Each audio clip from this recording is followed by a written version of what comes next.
Evangelho de Mateus, no capítulo de número 5, a partir do primeiro versículo, diz assim: Jesus, vendo a multidão, subiu ao monte e, assentando-se, aproximaram-se dele os seus discípulos. E, abrindo a sua boca, os ensinava, dizendo: Bem-aventurados os pobres de espírito, porque deles é o reino dos céus. Bem-aventurados os que choram, porque eles serão consolados. Amém? Podem sentar, com a graça de Deus.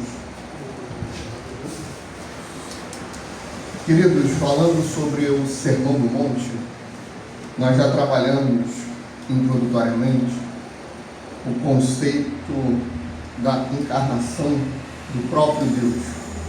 Aquela velha história, né? Eu não acredito em Deus. Por quê? Porque eu nunca vi. Porque Ele nunca esteve entre nós. Sinto lhe dizer, Ele esteve no nosso meio, mas vocês o crucificaram. Só que ao terceiro dia, Ele ressuscitou. Amém? Deus, então, Ele desceu. Diferente do que aconteceu lá em Êxodo, que um homem sobe ao monte para poder dar as instruções ao povo, trazer o decálogo e mais algumas revelações, que é os 10 mandamentos, que são os 10 mandamentos. Ali em Êxodo acontece isso. Em Mateus, Deus vai ao monte e começa a ensinar. E propositalmente Mateus faz isso. Por quê?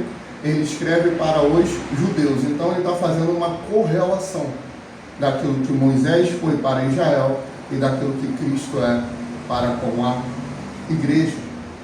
O Sermão do Monte é para formar o princípio que o povo de Deus deve seguir. E começa com as bem-aventuranças, que é para trazer e mostrar o que é a verdadeira felicidade. Bem-aventurança ou bem-aventurados significa felizes. Algumas versões mais, digamos assim, atuais, né, mais modernas, uma NTLH da vida, talvez, eu não me recordo agora, talvez traga: felizes são os que são humildes de espírito, e por aí vai. Por quê? A bem-aventurança, que é a verdadeira felicidade, ela não pode ser norteada pelo sentimento. Por exemplo, se alguma coisa der errada, isso não pode ser motivo para a gente querer faltar ao culto, para a gente não querer exercer a função que a gente se comprometeu com a igreja, para a gente deixar de cumprir uma função como marido, como esposa. Por quê? Porque a gente não pode ser guiado por sentimento. Agora mesmo, o irmão Mário estava me trazendo para a igreja, virando aqui, o camarada jogou o carro em cima. Imagina se isso... não aconteceu nada, tá? Ainda bem que o irmão Mário é um bom motorista. Pelo menos um dos meus pais é. Amém? Mas isso não foi motivo. Eu não quero, não vou para a igreja por causa disso. Não, estamos aqui para louvar e engrandecer o nosso Deus. Às vezes acontece muito isso, né? Uma briga entre o casal, uma desavença entre o casal. A primeira coisa que a gente exclui é a igreja. Eu não vou para o culto hoje. Por quê? Porque eu não estou bem. Então a gente não vai para o culto, a gente não vai trabalhar, a gente não vai para a escola, a gente não vai fazer mais nada. Só porque teve uma desavença, uma briga, porque a gente tomou uma volta no trabalho, não. Porque a verdadeira felicidade, ela não se encontra em circunstâncias, ela se encontra em Deus. Recentemente até louvamos, né? Não olha as circunstâncias, não. Olha o teu amor, teu grande amor. Não me guio por vistas, alegre eu estou. Só que olha como é interessante, né? Jesus, ele vem trazendo, ele abre o reino dos céus. A porta de entrada é essa humildade. São os humildes de espírito, os pobres de espírito, porque deles é o reino dos céus. Só que quando a gente fala de alegria, irmão, e a gente fala de felicidade, a gente já esboça um sorriso. Quando a gente está feliz, por exemplo, ela conseguiu, a Caterina conseguiu agora, praticamente se formar, né? Ia ter quase que mais 6 meses para cumprir na faculdade, né? Aí ela conseguiu, depois ela explica para vocês aí, que até agora não entendo muito bem, mas ela conseguiu bater as horas lá que ela tinha, né? E se formou. Ela fala disso com um sorriso de orelha a orelha, uma alegria imensa. E ela fala: estou muito feliz, né? Dá os pulinhos dela, vocês sabem como que ela é, toda alegre. Quando a gente fala de felicidade e de alegria, quando recebe uma boa notícia, a gente abre um sorriso, a gente fica para cima, a gente fica, né? Sabe, aquela coisa, alegria, aquela coisa tremenda, maravilhosa. Só que Jesus, ele faz uns contrapontos interessantes. Por exemplo, aquele que quiser ser o primeiro, seja o último, e o último será o primeiro.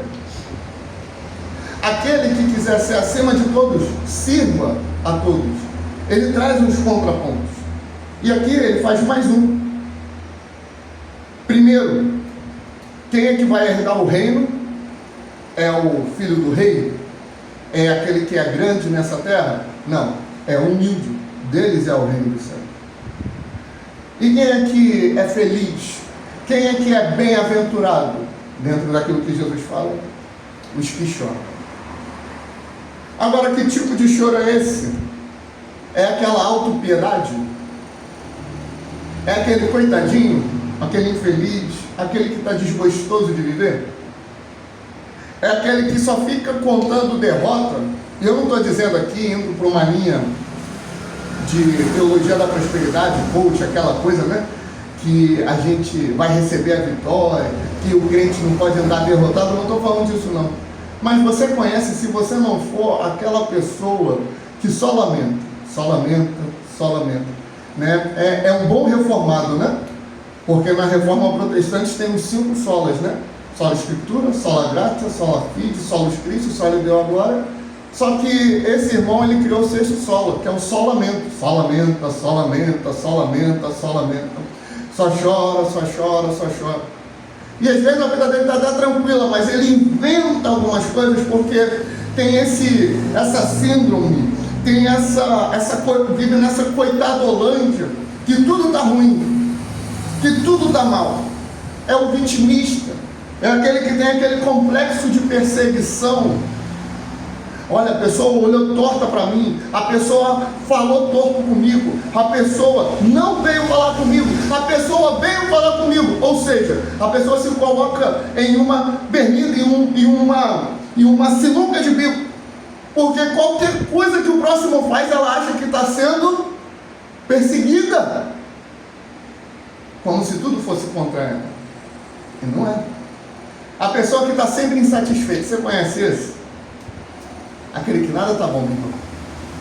Absolutamente nada. Eu estou de gola polo hoje, né? A camisa polo, como é que chama? Esse verde fluorescente aqui. Hoje eu sou referência, né? Ah, tu vira ali aonde? Naquele irmão de verde ali. Mas aí se eu venho com a camisa social, tá ruim também. Mas aí se eu venho de terno, tá ruim. Se eu venho com camisa lisa, tá ruim. Tá sempre insatisfeito. O que foi? Tá ruim aqui? Melhor agora? Tá vendo? Insatisfeita. Tá tudo ruim, tá tudo ruim. Aí pinta a igreja de branco, tá ruim. Pinta de preto, tá ruim. De cinza, tá ruim. Ligou o ventilador, tá ruim. Desligou, também tá ruim. Sempre reclama, sempre reclamando, sempre chorando. Não é esse choro que Jesus está falando. Esses tipos de choros são doenças, literalmente, esse complexo de perseguição, muitas das vezes precisa ser tratado psicologicamente, ou então é pecado. Um insatisfeito, que vive chorando, que vive reclamando, isso é pecado. Qual é o tipo de choro que Jesus está falando aqui? Primeiro, é um choro onde a gente olha para dentro de nós. Tiago, no capítulo 4, ele fala assim no versículo 9: senti as vossas misérias, lamentai e chorai. Presta atenção. Converta-se o vosso riso em pranto e o vosso gozo, ou seja, alegria, em tristeza. Humilhai-vos perante o Senhor e Ele vos exaltará. Tiago, ele está dando uma lição para aquele povo que ia receber aquela epístola. Primeiro, você precisa sentir aquilo que você é. Você precisa compreender a sua natureza original. Você precisa entender em que patamar verdadeiramente você está. Ou seja, você precisa sentir a sua própria miséria. Porque o pecado original, aquilo que Adão cometeu lá atrás, aquilo reverberou e veio como herança para todo filho de Adão, para todo aquele que nasceu da carne, para todo aquele que veio a esse mundo, carregou o pecado original.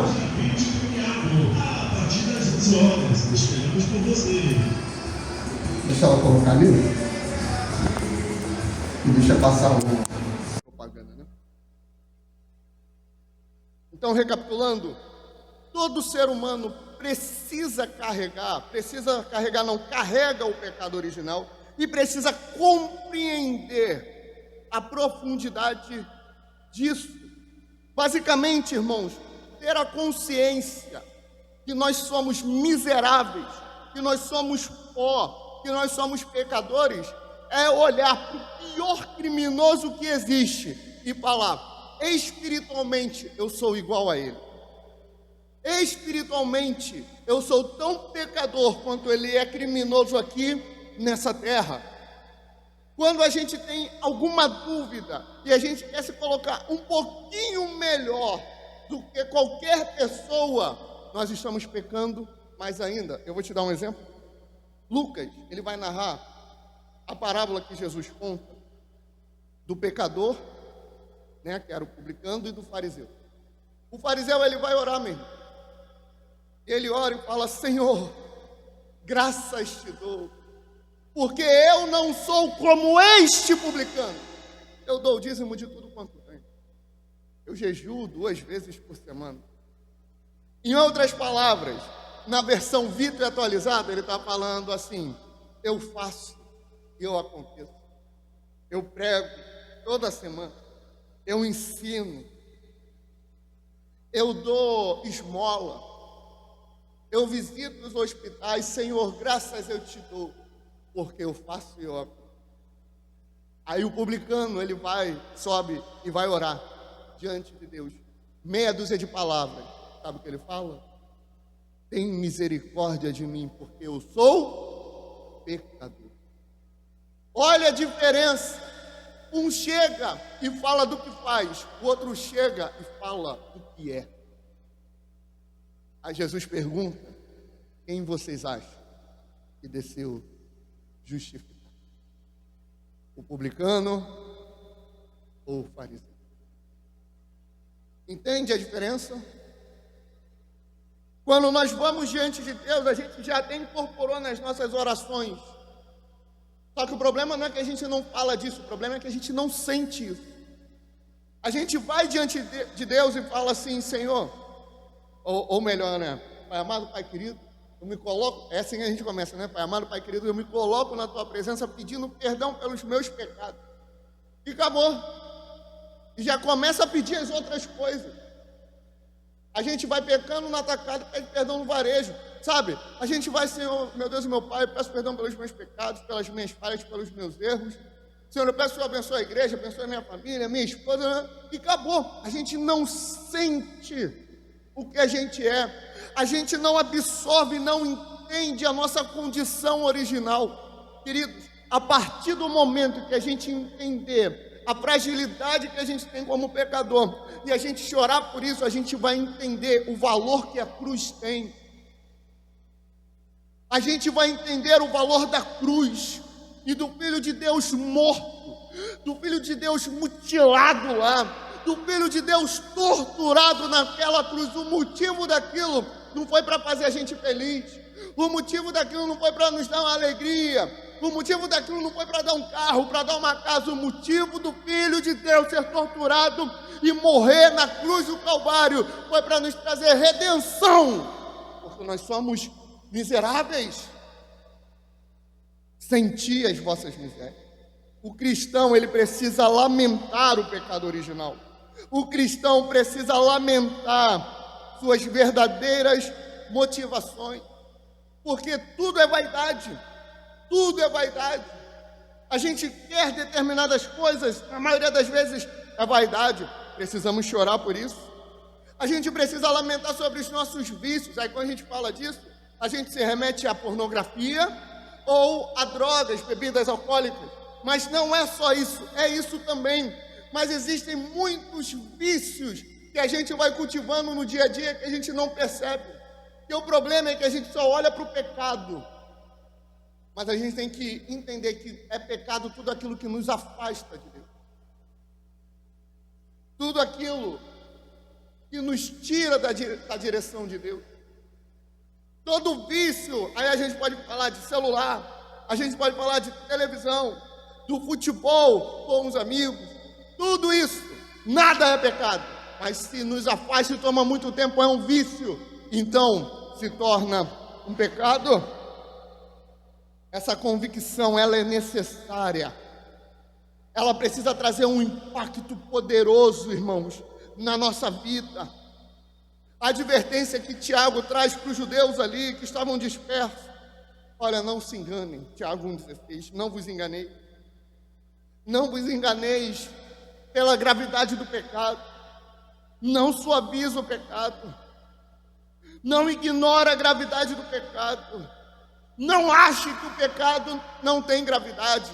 O pecado é grave. Ele destruiu a humanidade.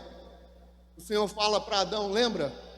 Maldita é a terra por tua causa.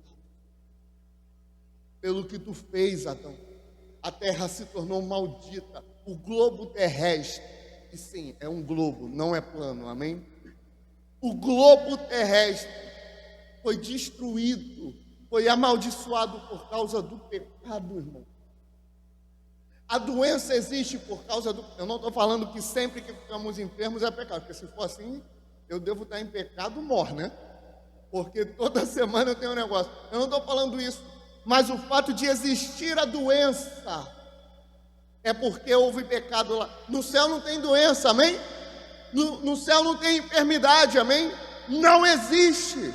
No céu não tem lágrima, não tem dor, tem aqui na terra. Por quê? Por causa do pecado. Se a gente entender que o problema que existe na nossa vida não é o Lula, não é o Bolsonaro, o problema da nossa vida não é se a gente toca bem, se a gente toca violão mal, o problema não é se a igreja é distante ou perto, o problema não é, sabe, a região que a gente mora, o problema não são os bandidos, os traficantes, o problema não é esse, o problema da humanidade se chama pecado. O problema da humanidade se chama iniquidade. A iniquidade, o pecado é grave.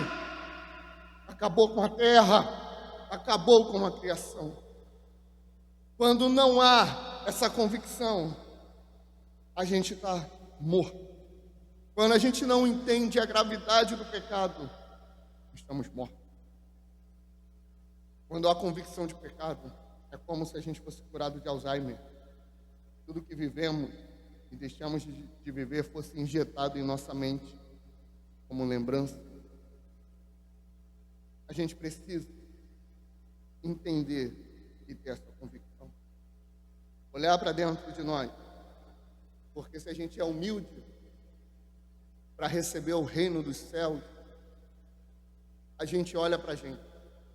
A gente olha e fala, eu sou pobre. Todo mundo é pobre. A gente falou da última vez. Todos são pobres.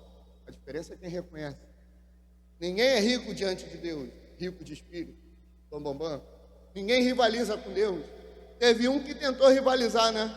Subirei acima das estrelas e serei semelhante ao Altíssimo. O que aconteceu com ele? Foi destronado, caiu e está condenado sem direito a arrependimento. Se todos são pobres, a diferença é aqueles que reconhecem. E quem reconhece a sua pobreza vai lamentar por isso. Só que a gente não pode ser egoísta e lamentar só para nós, não. Olha só, Lucas 19, 41. E quando ia chegando, vendo a cidade, chorou sobre ela, referindo-se a Jesus. Ah, se tu conhecesses também, ao menos neste dia, porque a tua paz pertence. Mas agora isto está encoberto aos teus olhos, porque dias virão sobre ti, em que os teus inimigos te cercarão de trincheiras, e te sitiarão e te estreitarão de todos os lados, e te derrubarão a ti e aos teus filhos, que dentro de ti estiveram, e não deixarão em ti pedra sobre pedra, para que não conheceis, pois que não conheceis o tempo da tua visitação. Ou seja, o lamento de Cristo não era sobre si, mas era sobre o povo que não reconhecia Ele como Messias e não dava uma oportunidade para receber a salvação. Lamentações 3:49, os meus olhos choram e não cessam, porque não há descanso, até que o Senhor atente e veja desde os céus.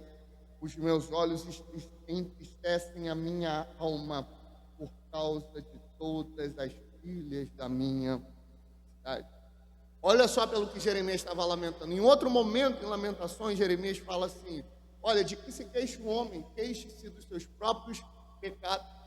Só que aí depois ele fala assim: olha, os meus olhos choram e não cessam, ou seja, eu não paro de chorar, desce lágrima, lágrima, mais lágrima. Eu não tenho descanso, eu estou aflito, eu estou preocupado, até que o Senhor atente e veja desde os céus. Os meus olhos entristecem a minha alma por causa de todas, por causa de mim, da minha família não, por causa de todas as filhas da minha cidade. Porque eu olho para o lado, eu vejo o próximo precisando de algo, eu vejo o próximo morrendo. No nosso caso, a gente olha para a humanidade, a gente olha para Pavuna, para o Rio de Janeiro, para o Brasil, a gente vê o pecado tomando conta, a gente vê as igrejas apostatando, e quando a gente prega, irmão, contra a apostasia, falsos profetas, em nome de Jesus, que não suba em você um orgulho, achando somos os certos, eles são errados. Não, quando prego o que prego é para que tu chore por isso, é para que tu lamente por isso, é para que tu ore por isso e fale: Senhor, os meus olhos choram, não cessam, não há descanso, porque as filhas da igreja, porque as donzelas, porque o teu povo tem se afastado de ti, Pai. Meu Deus, postura madura. Cristão não deve normalizar o pecado pessoal, não deve normalizar o pecado do seu próximo, nem o pecado da igreja. O cristão precisa lamentar. Não normalize, é perigoso. Quando a gente normaliza, satiriza, faz piada com o pecado, quando a gente não sente empatia pelo pecado, não pelo pecado, mas pelo pecador, pela corrupção que acontece, pela catástrofe. Queridos, se a gente hoje se posiciona, ou aqueles que se posicionam contra o atual governo hoje, aí aparece algum escândalo, a gente não tem que ficar feliz. Eu fico feliz porque a gente está vendo a podridão, mas eu não fico feliz, tipo assim, tá vendo, eu avisei. Irmão, o Lula está aí, que ele faça um excelente governo, que ele não roube. A gente não tem que ficar assim, esperando o tempo dele começar a roubar, não. Embora ele vá, a gente não pode fazer isso. O paralelo que Lucas faz no seu livro com Mateus, no Sermão do Monte, é assim, em Lucas 6:25, ai de vós que agora rides, porque vos lamentareis e chorareis. O tempo agora é de chorar, o tempo agora é de lamentar de verdade, não é de satirizar, não é de normalizar. Eu não sou contra a brincadeira, os irmãos sabem. Só nessa mensagem eu fiz umas 2 ou 3. Mas o problema é quando a gente entra no caminho da brincadeira e a gente normaliza inconscientemente tudo que está acontecendo ao nosso redor.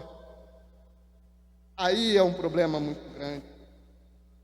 O cristão, ele não precisa ser aquele sério, tudo, aquela cara fechada. Porque se fosse assim, meu pai, que já descansa em paz, pelo menos eu espero, ele seria o homem mais crente do mundo, né? O bicho para dar um sorriso, né, mãe? Era difícil. A gente não está falando disso, aquela pessoa carrancuda, séria. Não. Não estou falando que não pode rir, que não pode se alegrar, até porque anteontem, né? Eu fui humilhado naquele chá de panela, não está escrito, né, irmão? Principalmente no final, quando eu tive que usar aquele pano de chão. Que Deus tenha misericórdia e piedade da minha alma. Eu não estou falando disso, amado, porque tem tempo para todas as coisas. Só que o tempo da igreja agora é um tempo de chorar. É um tempo, amados, de se lamentar. Martin Lloyd Jones, homem de Deus, ele escreve no seu livro, quando ele fala sobre o Sermão do Monte, que consolo. Queridos, você já parou para associar o que Jesus está dizendo? Bem-aventurados os que choram, por quê? Porque serão consolados. Primeiro, Jesus chorou, João 11:35. Hebreus 12:2 fala, olhando para Jesus, autor e consumador da fé, o qual pelo gozo que lhe estava proposto, ou seja, a alegria que estava proposta para Jesus, ele suportou a cruz, desprezando a afronta e assentou-se à destra do trono de Deus. Ele entendeu o momento dele aqui na terra, sofrer, ser humilhado, para receber o trono à destra do Pai. 1 Pedro 1:8, ao qual não havendo visto a mais, no qual não vendo agora, mas crendo, vos alegrais com gozo inefável e glorioso. Eu não vejo agora, mas eu sei que o verei face a face, e isso vai me trazer alegria, isso me consola. Romanos 8:18, porque para mim tenho por certo que as aflições desse tempo presente não se pode comparar com a glória que em nós há de ser revelada. Apocalipse 21:4, e Deus limpará de seus olhos toda lágrima, e não haverá mais morte, não haverá pranto, não haverá clamor, não haverá dor, porque já as primeiras coisas são passadas. Tem um pastor que falava, irmãos, a gente vai estar vendo aquilo tudo antes de entrar, e vai estar chorando de alegria, e quando a gente for botar o pé lá, o Senhor vai vir e vai enxugar, porque a Bíblia não fala que a gente vai entrar lá e não vai chorar, fala que Ele vai limpar dos nossos olhos toda a lágrima, a gente vai entrar lá chorando, e Ele mesmo vai enxugar as nossas lágrimas. Louvado seja o nome do Senhor, Santo de Israel, aleluia, Deus. O cristão maduro, ele chora. O cristão maduro não murmura. O cristão maduro vive como se tudo estivesse bem. Porque ele é um bem-aventurado que até chora, mas ele será consolado. Jesus, ele vira e fala assim, olha só, eu vou embora. Os discípulos ficam doidos, você vai embora? Como assim? Por que não pode ir? Fica calmo, eu vou embora. Mas eu vou enviar o meu Espírito, o Espírito Consolador. O consolo não é só um tapinha no ombro, o consolo não é só um vai ficar tudo bem, vai ficar tudo maravilha. Palavra positiva, o consolo é uma pessoa, aqueles que choram pelos seus pecados, aqueles que lamentam pelos seus pecados, aquele que não tem lágrima de crocodilo, mas lágrima de arrependimento. O Espírito de Deus vem sobre esse. E esse cristão maduro, que recebe o Espírito de Deus, é assim que é. Isaías 51:12, eu sou aquele que vos consola, aleluia.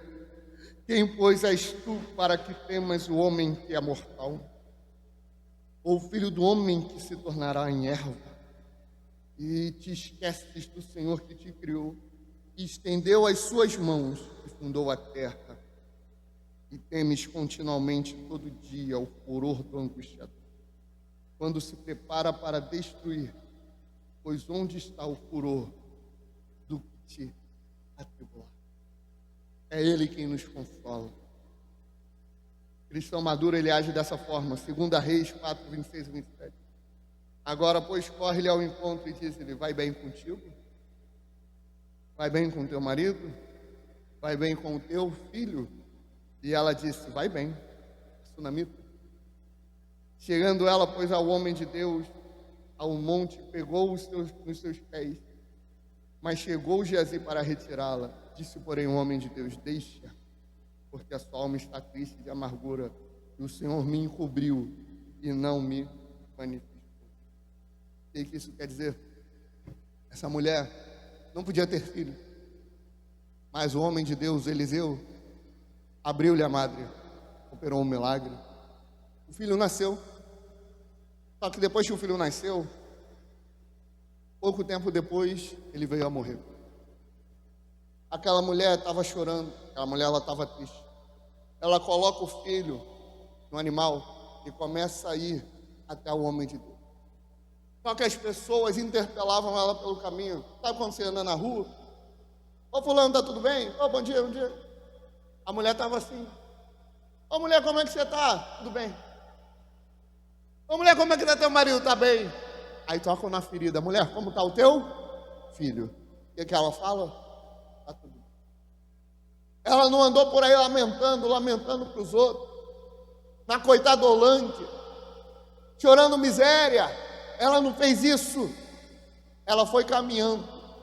Ela foi aos pés daquele que poderia resolver o problema dela, Eliseu. Eliseu, foi tu que me deu, pelo poder de Deus. Foi tu que operou um milagre. Aí Geazi tentou tirar ela, não, deixa ela. Foi chorar. Diante de Deus, irmãos, deposita a tua lágrima. Diante de Deus, deposita todo o teu choro.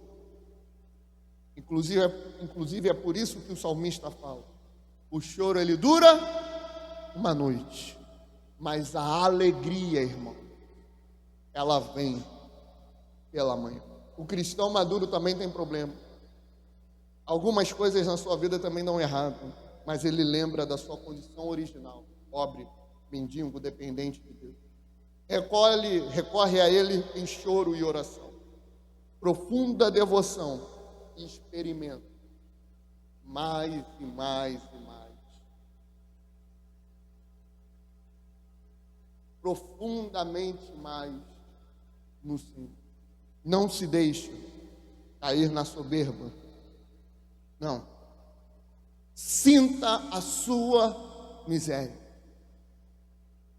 Ore, separe um tempo para orar pela tua miséria, pelo teu pecado. Eu tenho que fazer isso, você tem, todos temos que fazer. Nunca seja fariseu, graças te dou porque não sou como este. Não, misericórdia, porque eu sou pecador. Chore, lamente, se necessário, irmãos, urre diante. Você chora quando você é roubado? Não tem problema, porque você perdeu um bem precioso. O pecado original nos tirou a presença de Deus. É por isso que temos que chorar, converter o nosso riso em pranto e sentir as nossas misérias. Amém? Vamos